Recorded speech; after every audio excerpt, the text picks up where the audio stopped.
ప్రియమైన పూర్వ విద్యార్థులు ప్రస్తుతము మీరంతా మీ వృత్తుల్లో ఉంటారు అందరూ.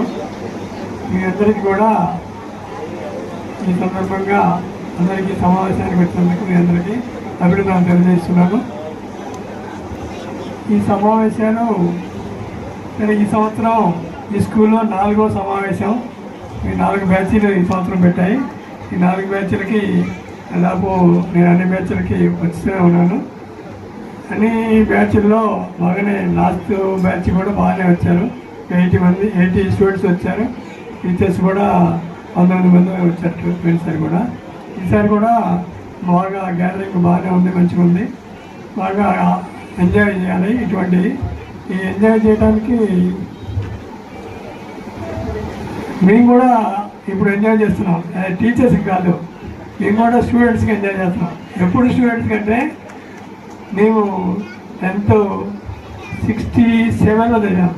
67లో 10th అయిపోయింది మాకు. 67లో 10th అయిపోతుంది. ఒక 50 సంవత్సరాల తర్వాత మళ్ళీ మేమంతా కలుసుకున్నాం. అప్పుడు మేము ఉన్నదే మా క్లాసులో 14 మంది, నలుగురు చనిపోయారు, 10 మంది ఉన్నాం. ఈ 10 మంది ఇప్పటికీ 2 నెలలకు ఒకసారి ఖమ్మం కలుస్తాం. ప్రతి 2 months మేము ఖమ్మం మీద కలిసి ప్రతి 2 months ఒకసారి ఖమ్మంలో కలుస్తాం. ఎందుకంటే మనం 10 మంది ఉన్నాం.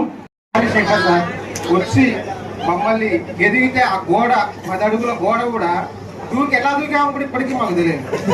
చాలా మంది ఇంతవరకు ఆ గోడ ఎలా దూకాము ఇప్పుడు చూస్తే ఆ గోడ భయపడుతుంది. ఆ హైట్లో ఉంటుంది. ఆ గోడ దూకి అగ్నించని పరానే చెప్పాను. ఆ తర్వాత కూడా చాలా సందర్భాల్లో మా ఫ్రెండ్స్ అంటే చాలా మంది ఇక్కడ ఎవరు మాట్లాడడానికి రాదే కానీ చాలా మంది ఆ రోజుల్లో స్కూల్ ఎక్కొట్టి కర్నూలు 15 దాదాపు 9 సంవత్సరాలు 9 నెలలు 9th నేను ఇక్కడ కలిసి పనిచేసాం. అనేక 10th బ్యాచ్లు కూడా ఇక్కడ చూసాం. తర్వాత సుజాత్ నగర్ అక్కడ ఇప్పుడు ప్రజెంట్ టేకులపల్లి హై స్కూల్లో పనిచేయడం జరుగుతుంది, గవర్నమెంట్ స్కూల్లో. అయితే మ్యాథ్స్ టీచర్గా నేను పనిచేయడం. మ్యాథ్స్ టీచర్ అంటే ఆల్మోస్ట్ వాళ్ళు 10th క్లాస్ టీచర్లే ఉంటారు ఎక్కువ. స్కూలు రిజల్ట్ అంతా కూడా మ్యాథ్స్. అదేవిధంగా నాతో పాటు పాఠశాలలో పనిచేసినటువంటి సహోపాధ్యాయులు, ప్రియమైన విద్యార్థులారా, మనం ప్రధానంగా ఇక్కడ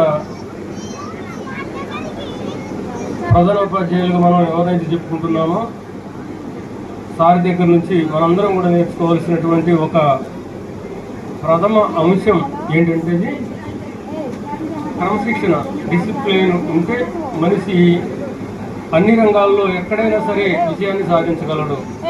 చాలా సిన్సియర్ అడ్వైజ్ అండి సార్ది. సార్ జీవితం కూడా నాకు జ్ఞాపకం, నేను పనిచేసిన కాలంలో కానీ ఆ తర్వాత కూడా తరచు సార్ మేము కలుస్తూనే ఉంటాం. సార్ జీవితం మరి ఇప్పటివరకు కూడా ఆ విధంగానే ఆ డిసిప్లిన్ మీద నడుస్తూ ఉంది. అందుకని సార్ నోట్లో నుంచి వచ్చేటువంటి మొట్టమొదటి మాట అదే. ఇక తర్వాత